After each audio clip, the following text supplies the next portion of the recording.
来看经济部主办有菜市仔金马奖称号的优良市集甲摊商的评选活动，举办颁奖典礼。全国有14个市集甲72单摊商得到5星级的肯定。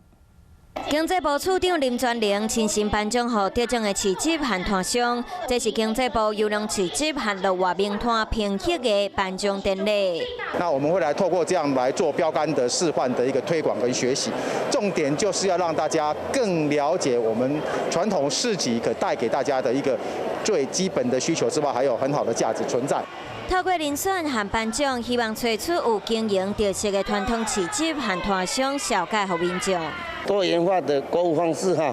而且我们市场有足够的一个停车场，有更方便的一个购物手推车，方便来买，方便的逛。 透过市集和摊商的遴选，嘛会当进一步来加强推广传统市集。